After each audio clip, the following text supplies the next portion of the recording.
respected elder brothers and sisters and younger brothers and sisters. I really believe, and also I practice oneness of entire 7 billion human beings. Not only that, as a Buddhist monk, Buddhist practitioner, entire sentient being are our mother.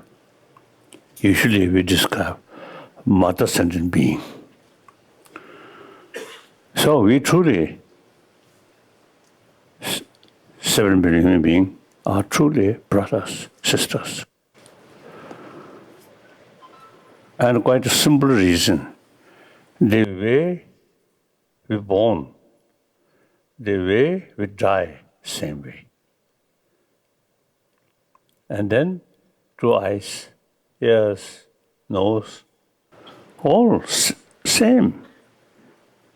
And our brain, entire human being, same brain. So, mentally, emotionally, physically, we are same.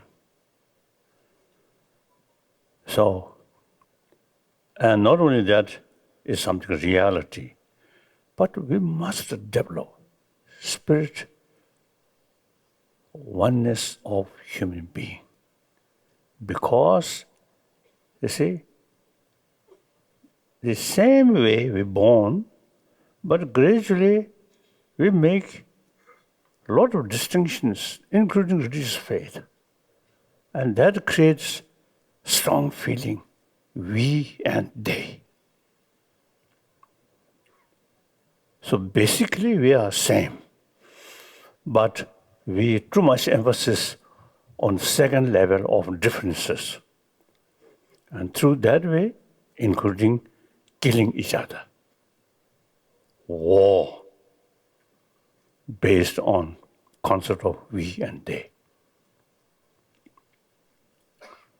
And also now, generally people, global level, rich and poor, this gap. And individual nation, within the nation, also the gap, rich and poor. And then, because of too much emphasis, we and they. And then, unfortunately, even sometimes religious faith also causing difficulties and also killing. And in this moment, we enjoy peace, tranquility. But this moment, same earth, some places, Afghan and some Middle East country, killing. Even same Muslim, the name of Shia, Sunni, killing each other. So it is really terrible. All these problems is our own creation. So, such circumstances, every human being have the responsibility to create harmony. And basically, according to some scientists, basic human nature is compassionate because we are social animal. Individuals survive entirely depend on the community. Without a community, individual can't survive. So, like I think I am Dalai Lama, but without community, Dalai Lama, single person, cannot survive. And you also, I think, all my brothers, sisters, you see, very basis of our existence, our survival, depend on the community. So now in the terms of community, now today's world, East, West, North, South, entire world is actually one human community. So now we need a sense of oneness of 7 billion human beings. I always consider I am just a human being. I never consider I am something special. So therefore, I fully committed, try to promote sense of oneness of 7 billion human beings. That's my number one commitment. And then, as I already mentioned, we are a social animal. We very much sort of, from childhood, we all have the seed of compassion there. Now, the mistake, I feel, existing education system, or even India here, I usually describe modern education. This education introduced by Britisher.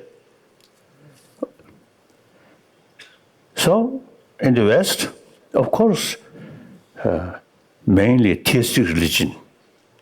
So believe God. So there is no tradition training our mind. In this country, over 3,000 years, concept of Ahimsa, concept of Karuna, and also over 3,000 years, the concept already developed, single-pointed mind, that is shamatha, and analytical meditation that we call vipassana. Over 3,000 years in this country already. So I always was expressing India on the basis, with modern education, ancient Indian education, about training of our mind, that should combine modern education oriented about material value, and religious side, pray to God. Now, in this country, not only pray to God, but training our mind. So, vipassana. So, that is analytical meditation. And the karuna, wholeheartedness. Vipassana, using fully human intelligence. So combine warm-heartedness and sharp human intelligence combine. Through that way, we can develop inner strength, inner peace. So genuine peace on family level or community level, firstly, individual level. You should have peaceful mind, inner peace. Then you can share more people. You yourself, is not much sort of inner experience. Thinking only money, like that. Then you can share with other people only money. So now India's tradition, I feel this 21st century, India's tradition of Ahimsa and Karuna is very, very relevant to today's world. So, my number one commitment, try to promote basic human value. That's human warm-heartedness. That also, you see, the way to promote that, also according to Indian tradition, secular, not based on religion, whether believer or non-believer. That's individual matter. But as a human being, peace of mind is very important. So that's secular way as an academic subject. So these days, I sort of telling people, from kindergarten level.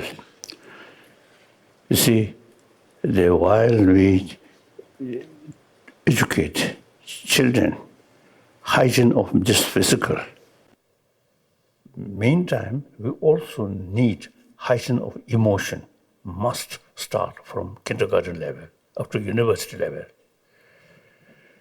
Then, gradually, happy individual, happy family, happy community, through that way, happy humanity. So that's my number one commitment. I'm a student of India's tradition. Sometimes I jokingly sort of telling Indian, this physical, not Indian, but my mind more Indian than those modern educated Indian. So I really, now 84-year-old person, in my life, difficult life, a lot of obstacles. But because of 1,000-year-old India's tradition, I can keep peace of mind. So practice of karuna, practice of ahimsa, very, very helpful, very useful.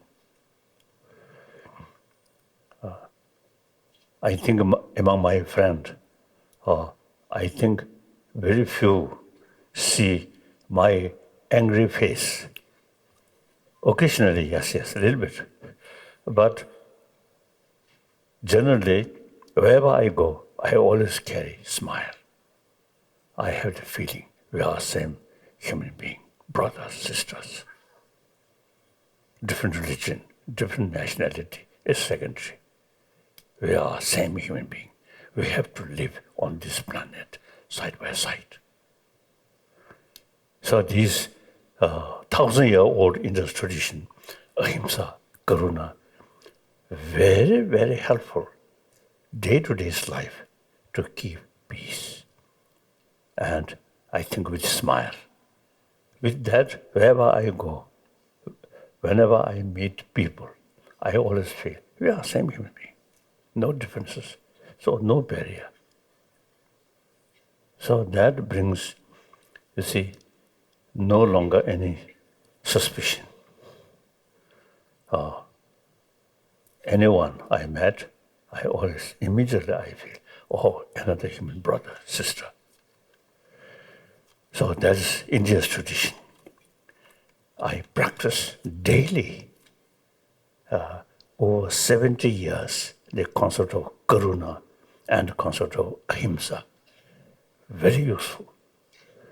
So please, modern Indian should not neglect these things. That I want to insist. Modern India, too much materialistic education, too much sort of materialistic sort of thinking. That also is necessary. But the materialistic life will not bring inner peace. So I think India has great potential to make certain contribution for world to bring peace and forgiveness, tolerance, based on karuna. India is the only nation who can combine ancient Indian knowledge, bring inner peace, and modern education brings more material development.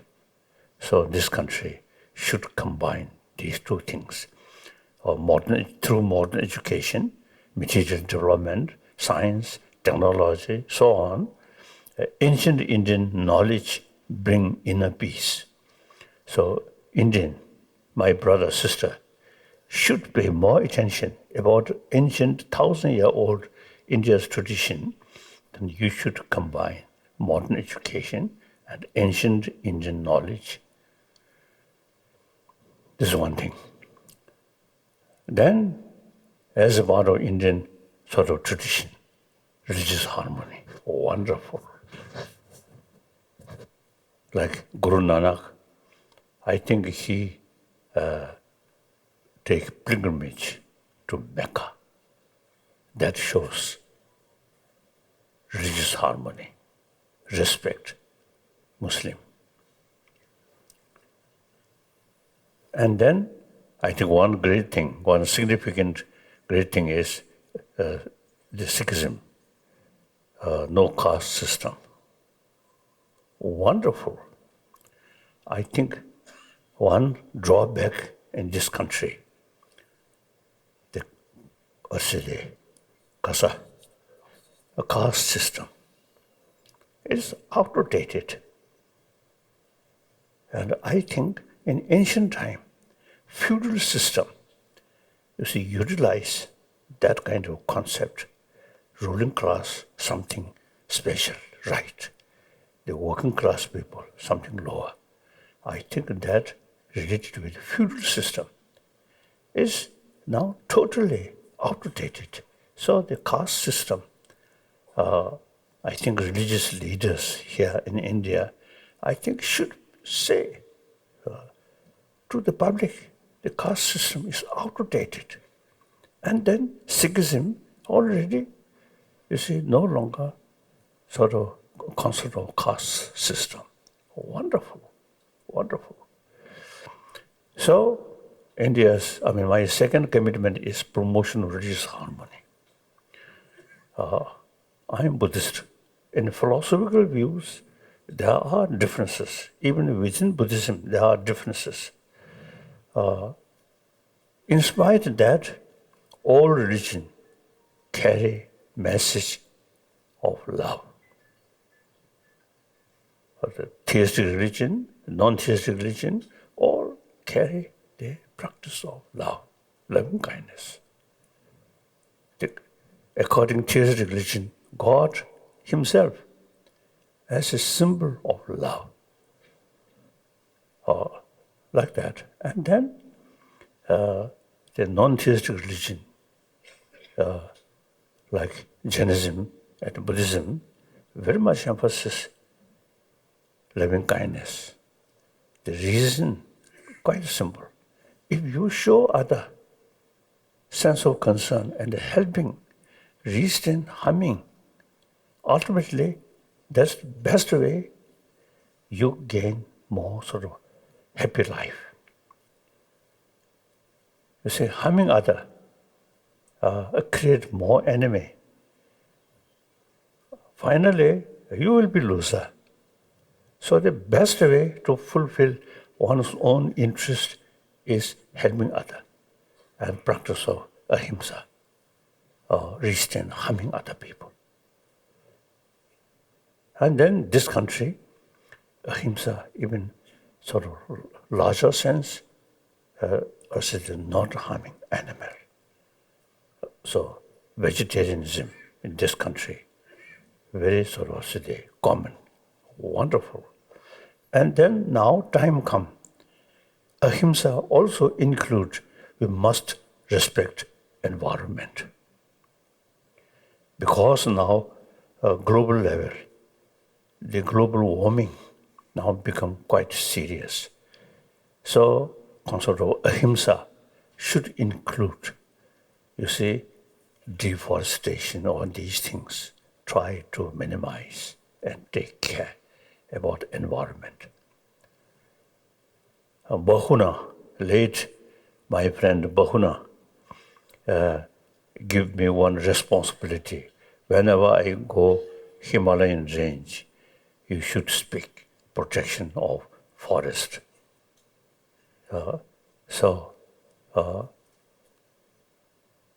When I visit Ladakh, there's not much tree.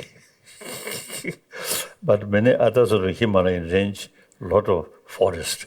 So I usually see carrying the Bahuna's sort of responsibility, which give to me. I try to sort of educate people.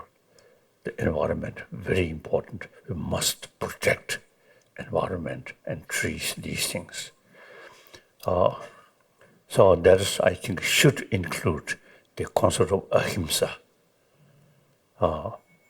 Then concept of Karuna with that, you see, love, respect all form of life, animals, fish, birds, chicken, like that. So I really admire Guru Nanak, his visit, as I mentioned earlier, to Mecca. I think that shows religious harmony. And now today, I think India is the only country where all major world religious traditions live together. And mutual respect, some cases mutual learning. World needs that spirit. You see, too many problems with religious belief. And then my third sort of responsibility regarding Tibet. I'm Tibetan. Many Tibetans believe me, trust me. So I have the moral responsibility. But the political matter, I totally retired. Since 2001, we already achieved elected political leadership. So they carry the responsibility. My main sort of responsibility regarding Tibet is Tibetan ecology. There are some Chinese, even sort of private company, too much exploitation, nature resources. So regardless effect about environment. Then Tibetan culture, Tibetan knowledge. Originally come from India, 8th century. I think I may share with you the 7th century Tibetan emperor. You see, very close link with Chinese emperor through marriage. Sometimes I have sort of joke, the Tibetan emperor, I think the 7th century, he must have loved Chinese food. But when he looked Chinese letter, he find too complicated. So he create our own script, copy from Devanagari, from India, and alphabet. And then 8th century, in spite of very close relation with Chinese emperor, Chinese Buddhist, and I think first influence Buddhism in Tibet from Chinese practitioner, scholars. However, you see, the 8th century Tibetan king, he prefer religion must take directly from India. So, Shantarakshita, 8th century, one top master logician, scholar, Shantarakshita, invited to Tibet. Now he introduced the Buddhist tradition according to Nalanda tradition. The differences, Pali tradition, the foundation of Buddha Dharma, wonderful. Sri Lanka, Thai, Burma, Cambodia, Laos, these are mainly follow of the Pali tradition. Then India, I think 2nd century, around I think 2nd century. From there, the Nalanda tradition, you see, use the Sanskrit language. At that time, Sanskrit language more scholar or more intellectual people use. So, Nalanda tradition. These days, I sort of openly sort of mention the word Mahayana, Hinayana. That's wrong. Instead of that, I usually describe Sanskrit tradition, Pali tradition. Okay. So, the Nalanda, not only just Buddhist institution, but actually academic institution. So Shantarakshita come from that institution, and he introduced Buddhism according to Nalanda tradition. So we, since he introduced the Nalanda, extensively use logical approach. Even Buddha's own word, the Nalanda master, they raise question, why Buddha stated that? So we will not sort of say, yes, yes, yes, yes. Buddha himself, you see, expressed, oh my follower, monks, scholars should not accept my teaching out of faith, but rather thorough investigation and experiment. So many Nalanda masters, such as Nagarjuna, these, you see, investigate Buddha's own sort of teaching, or then make distinction. This, such Buddha's teaching, we cannot accept because it goes against reason. So Nalanda tradition very much based on reason, investigation, not faith. So now today, some scholar, Buddhist scholar, they say Buddhism, particularly Nalanda tradition, is a very scientific religion, not just faith. Investigation. So as these sort of expression, I myself, now last almost 40 years, I have serious discussion with modern scientists, and mainly 4 fields: cosmology, neurobiology, and then physics, particularly quantum physics. In Nalanda tradition, quantum physics, very detailed sort of explanation. And also, as a follower of Nalanda tradition, our daily practice, the quantum physics, very useful. The reason, according to quantum physics, nothing exists as appears. There is huge gap, appearance and reality. Reason, why you see this important, is mainly in psychological field. Most destructive emotions, such as anger, very much based on appearances. Now, antidote of that, not accept existence as appears, but go deeper way. That, you see, then all these negative emotion very much, you see, based on some kind of exaggeration. Right? Some good, some then exaggerate, objectively exist, independently exist. That create very much sort of grasping. So that's the way development of destructive emotions such as anger, attachment. So for that, realize nothing exists independently, nothing exists as appears. Then this grasping, these things reduce. That since these sort of grasping sort of feeling is reduced, so the anger, attachment, these automatically reduce.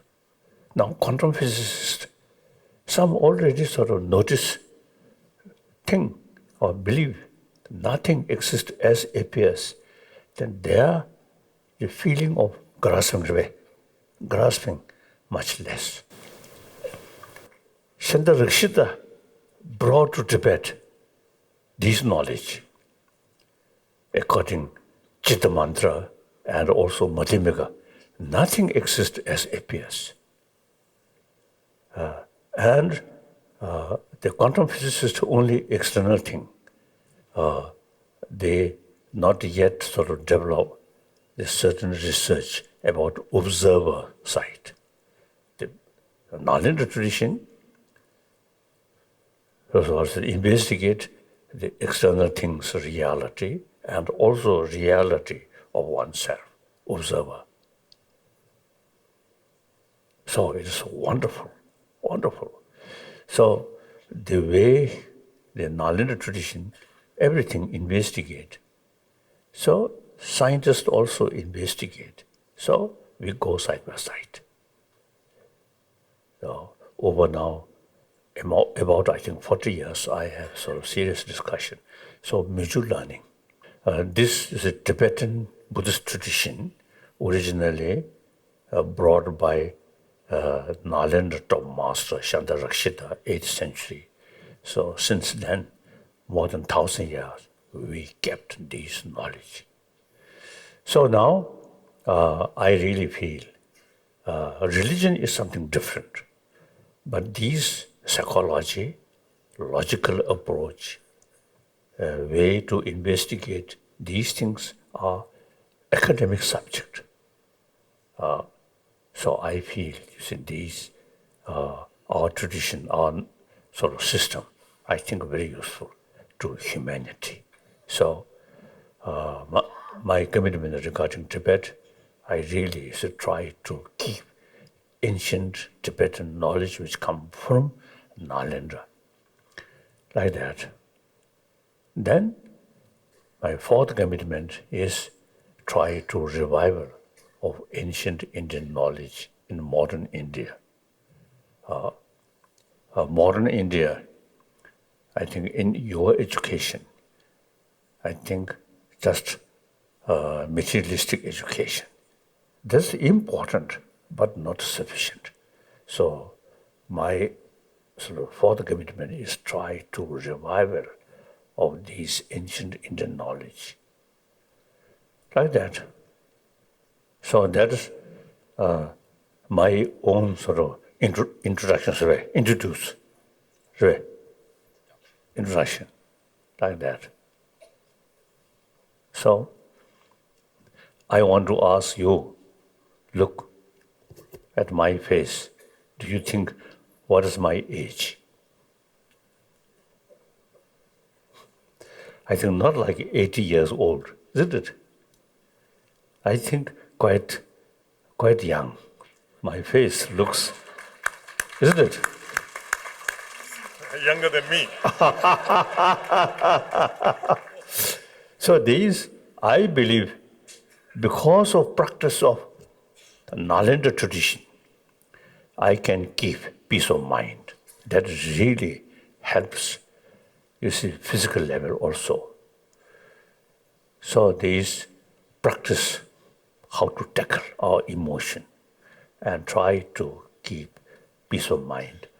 Also, I think part of sort of a hygiene of physical health. Okay.